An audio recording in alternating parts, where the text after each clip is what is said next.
have Bob Terry next and then peaceful meditation. Bob Terry.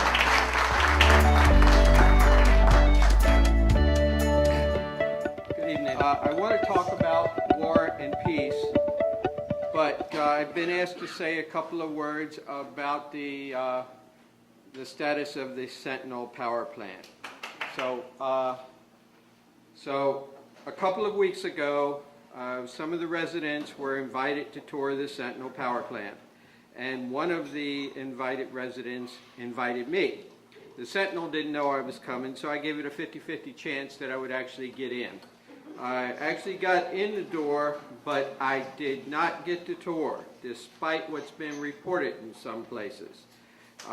We were promised this tour a year and a half ago by the plant manager, still waiting for it.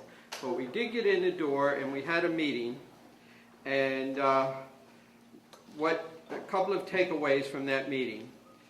The manager tells us that the Sentinel did not run in August at all. This exposes the lie they've been telling us from the beginning, that we needed this plant in our valley before the hot summer so we could run our air conditioning. Also, the fact they didn't run it explains why our sky has been clear and why our new monitors readings have been low. I encourage everybody to go to aqmd.gov and type in Sentinel monitoring, and you can get daily updates on the PM 2.5, which is the deadly stuff comes out of there. They didn't run, but only after they got the geothermal companies near the Salton Sea to sign a contract with Arizona. Now, enough on the Sentinel. There's talk about the new wars, the new Obama wars, the new wars we're fighting.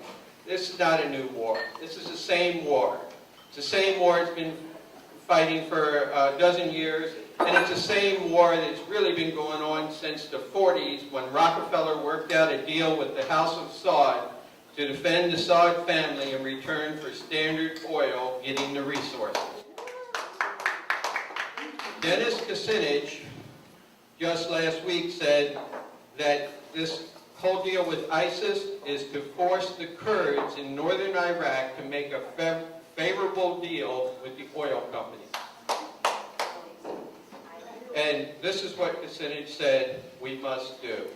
We must resist the illusion that the only decisive response to terrorism is bombing.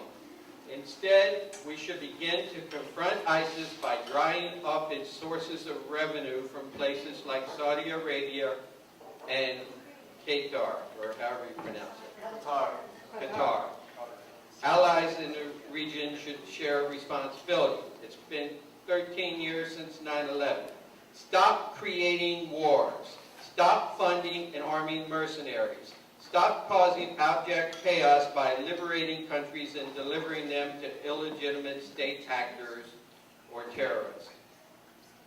Stop NATO and other Western Front groups from promoting neoconservative agendas which lust for empire, for control of oil and gas resources, and which bait countries into conflict to cause an increase in arms trade. Stop playing the naive fool and falling for the theater of propaganda while interest groups and arms dealers stand at the cash register. America must transition to a new domestic economic model that does not rely on a military-industrial complex and arms manufacturing for every congressional district in order to function. Only then can we embark on a new path of strong and patient democracy, working together with the community of nations to address security challenges. One more thing. I've never forgotten something I heard at a Vietnam War demonstration the week of the Kent State massacres. A woman stood up at the podium and said, when you work for peace, if you work hard enough and long enough, you just might get peace. If you work for love, peace is just a stepping stone along the way.